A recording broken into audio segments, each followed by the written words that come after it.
Om.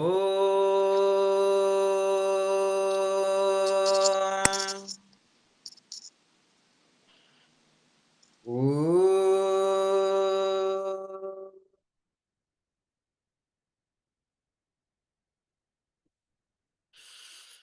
Om.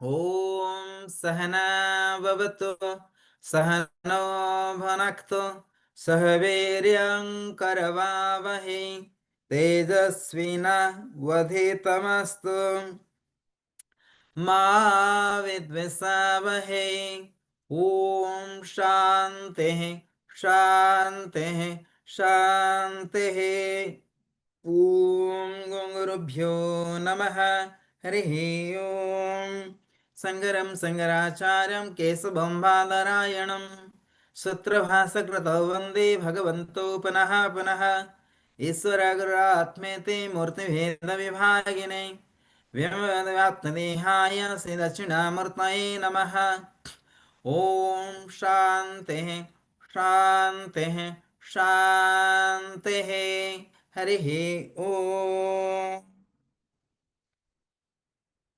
So today and now we are going to study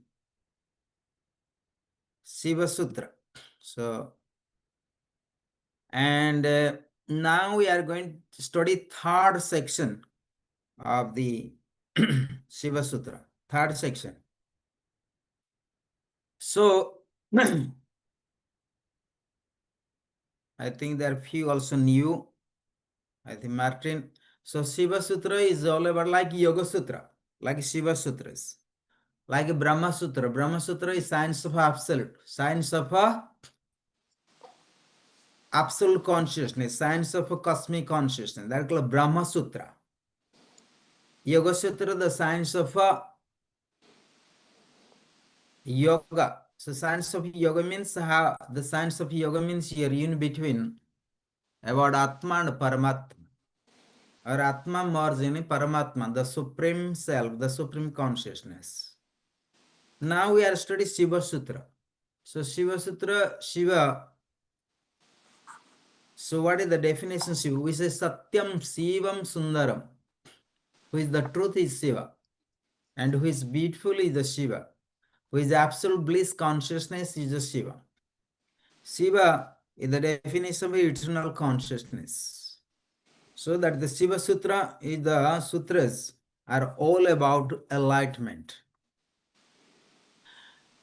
Shiva Sutra taught by Lord Shiva itself. So it is a science of a revelation, not science of intellect or science of intuition or science of imaginations or science of intellect or science of mind or science of buddhi, the intellect, so on. So therefore, you must be clear. The Shiva Sutra is the science of revelation, science of enlightenment, and science of freedom, science of liberation.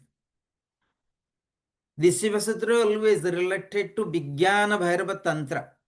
So Vijnana Tantra, it is a science of awakening the cosmic prana, the cosmic consciousness. Cosmic prana means cosmic energy. Through cosmic energy, you can realize the cosmic consciousness. So Vijnana Tantra is all about also the science of enlightenment. It also taught by Lord Shiva to Mother Parvati.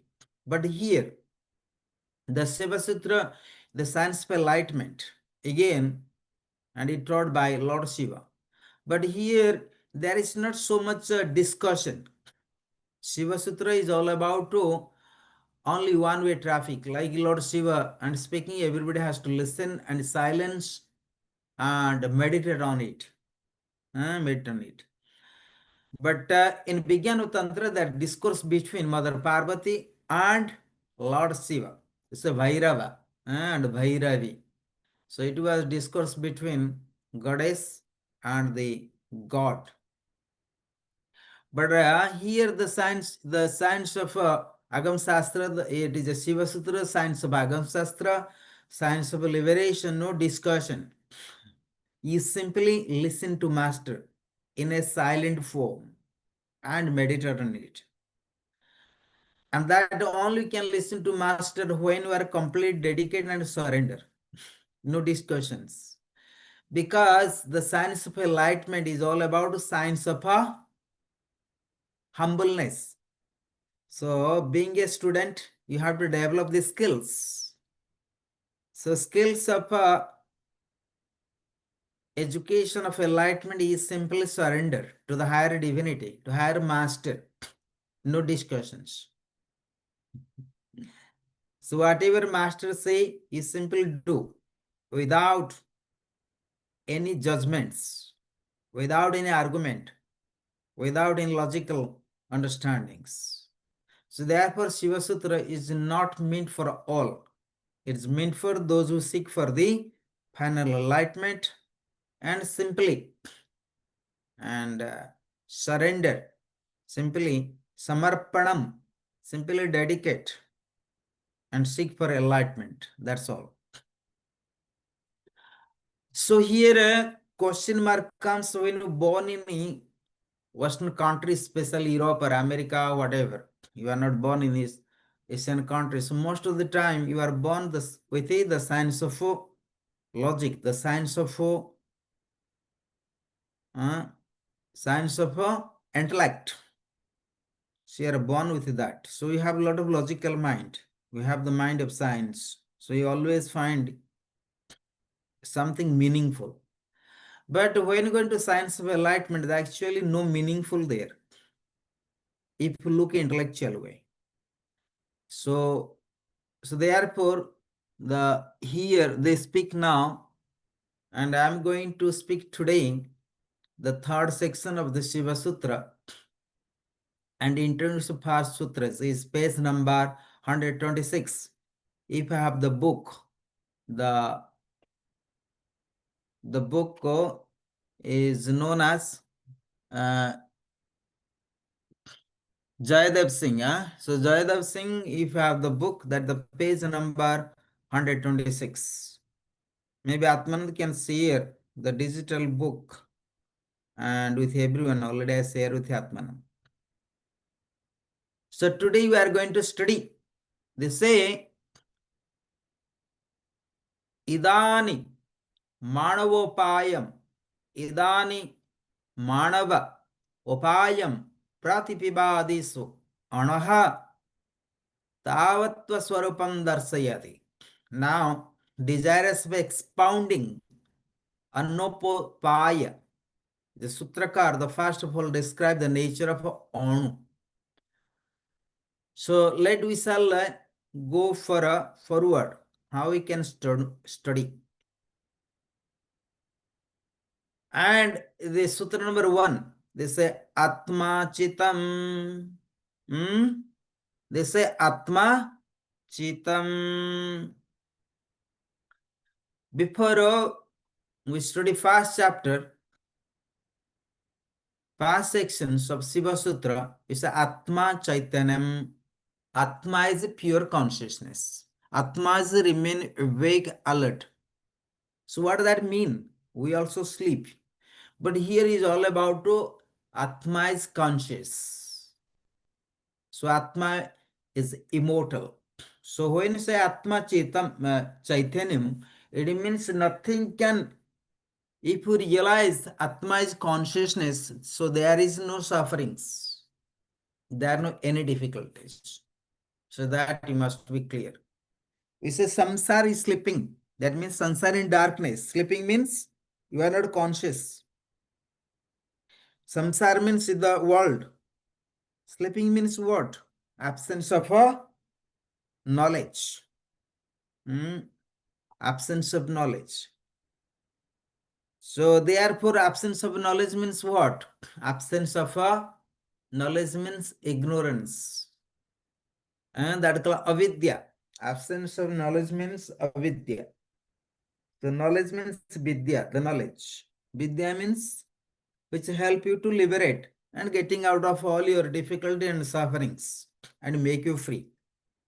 But when study vidya and abhidya means ignorance. Atma chitam, and you must understand, you study also Yoga Sutras, they say chitta vritti nirodhati yoga, or yoga chitta vritti nirodha. So there the terminology chitta. So when you seize the mind, yoga, chitta vritti nirodha. Vritti means activities of the chitta. So here chitta translate in yoga different faculty of the mind. So chitta real translation is called consciousness. And in Sanskrit when study, mana means mind, chitta means the consciousness. So yoga, chitta, vritti, nirodha. So when you seized different faculties of the mind, different faculties of the chittas is known as yoga. So what does that mean? So when you seize your mind, then naturally you are going to experience yourself as Atma, or you understand yoga. So far is mind functioning, so there is mind is functioning. So generally we are always busy with activities of our mind.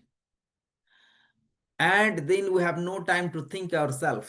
So you must understand mind is a material, it is a matter. Matter, the definition of matter is have the creation and destruction. It can arising and passing away. It means this world, the samsara, what you see is a dream, and it can be disappear. But so far you life, you see this world, the samsara. When you die, then nothing appears. So this world, the samsara, is like a dream. Like you have the life. Your life is like a dream, nothing else. Dream appears and disappears. You are born now and you die is gone. That is, you can see. And always when you're going to study about enlightenment, always remember one thing is the death. That's all. So therefore, very little people can study the science of enlightenments. Because science of enlightenment means what? The science of death, nothing else. As per the common people, as per the samsara, in samsara, samsara means the life, the world you live. What you see? You see life. But enlightenment, what it is? There is no life. There is only death. Death means nothing. What you can get it? Nothing. So when you find yourself, is Atma, the soul. Soul has nothing to do with anyone.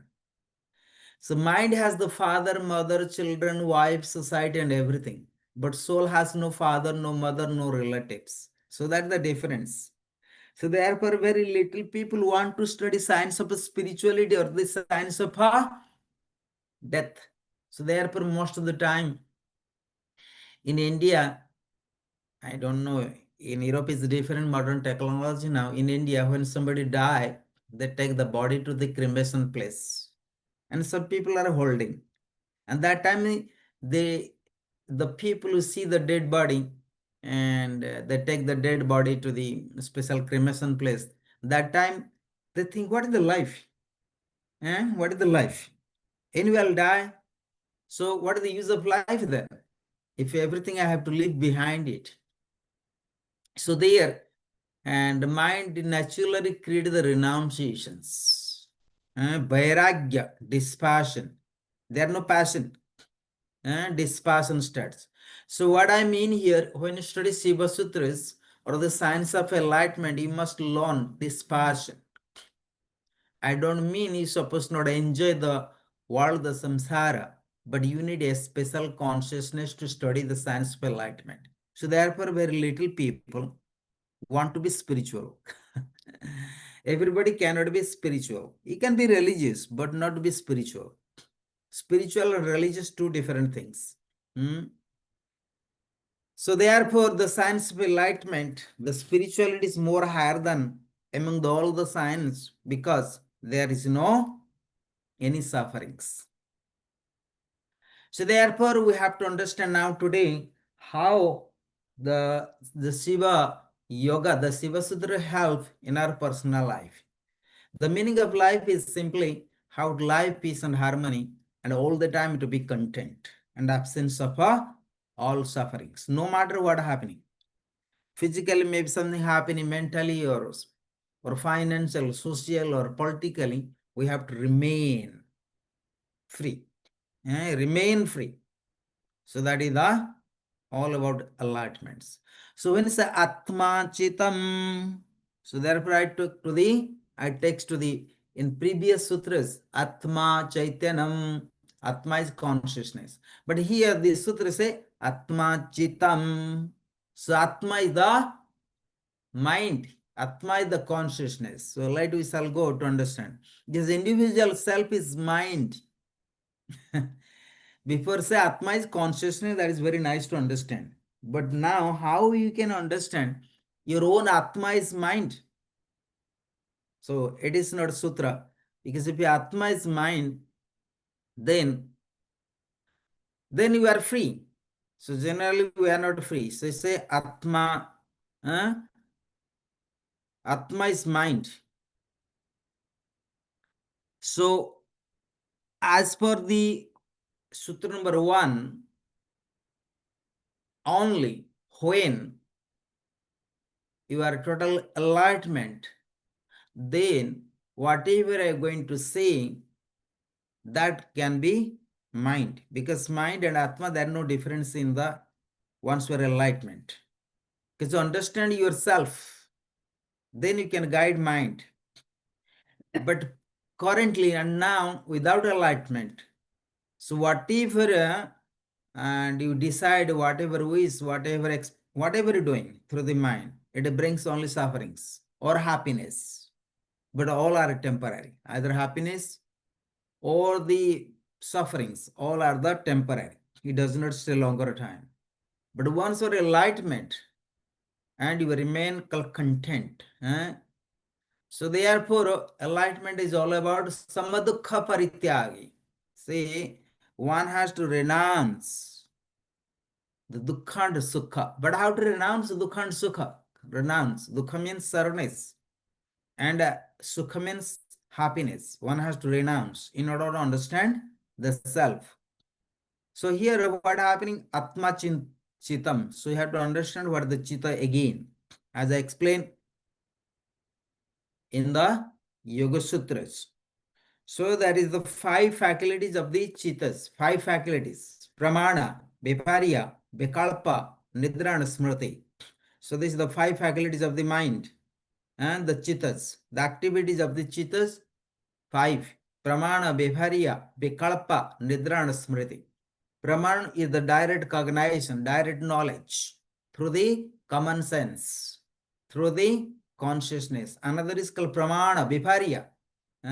There is, we have also knowledge which is suspicious, with suspicions, without any morals, without common sense, without right knowledge. So that is called false knowledge. Viparya. Vikalpa. Vikalpa, Pramana, Viparya, Vikalpa. Vikalpa means imaginations. We most of the time imagine many things, also we get knowledge. Pramana Viparya. For example, 5 kilometers ahead, there is smoke and you see it. And sometimes you think, you imagine there is smoke. It is not the cloud. Or there is cloud, not the smoke. So that is how we imagine certain things. Then Pramana Viparya. Vikalpa, Nidra. Nidra means to sleep. So in deep sleep, and we have the absence of the consciousness. Pramana, Viparya, Vikalpa, Nidra and Smriti. Smriti means the memory, the impression of the past that also brings happiness, also unhappiness, both, or creating fears. Any memory you have today, so a lot of memory brings back to you. So memory can be root cause of your sufferings. Also memory is the root cause of also happiness. So memory, for example, you study something and you memorize them and you go to exam and you written on the exam papers. That brings happiness because you have memory. But some memory you have like 10 years before or 20 years before somebody tried to abuse you or stabbing or angry, anything that memory brings to, oh, this person was abused me. or threatening me or whatever the reasons. So you feel unhappy, not very comfortable. It also brings sufferings. Similarly, many things we have in the memory. So this is the 5 faculties of the mind that you must study. Yoga Sutras, then more clear. As I say that you need a lot of study. Like we say, when you're going to study Brahma Sutra in Vedanta, so you must study, complete the classical philosophies, Naya, Vaiseshik, then Mimamsa, Yoga Sutras, and then Sankhya Upanishads, Sankhya philosophies, and so on. Upanishads, Gita, Brahma, so on. So when you study Brahma Sutra, the science of absolute, you have to go through this. Like when you study master degree or a doctorate in the university, so we have to study class 1, 2, 3, 4, 5, so on.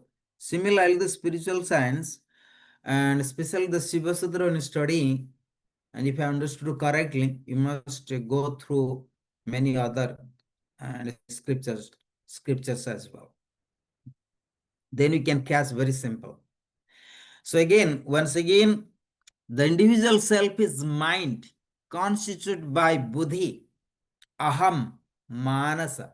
We say mana, buddhi, chitta, ahankar. And that is all about mind constitutes as per the Vedanta. Mana, mind, buddhi, intellect, mana, buddhi, chitta. Chitta means already chitta, you understand. Ahankar, the ego.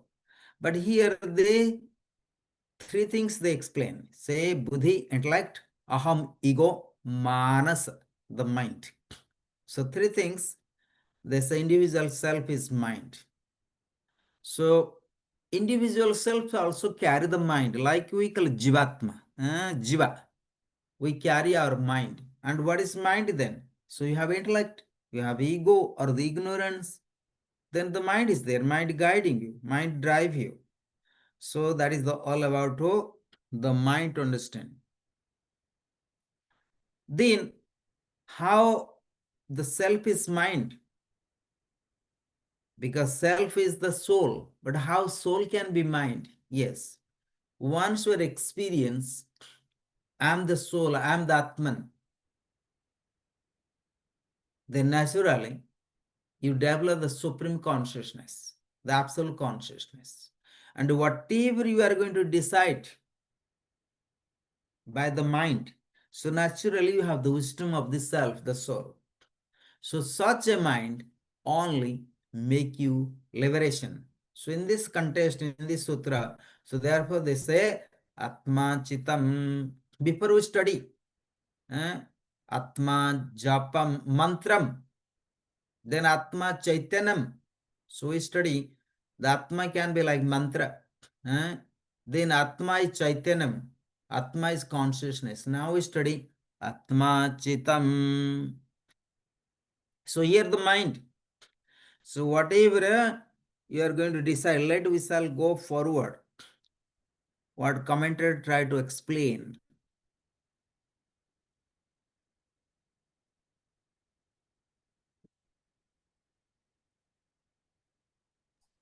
The recording will stop. Sorry? The recording will soon stop. Okay. So just a moment. Yeah, today. So we shall stop for a few moments. Then please come back. Right? Yeah, re-log in. Okay. So please come back, everyone.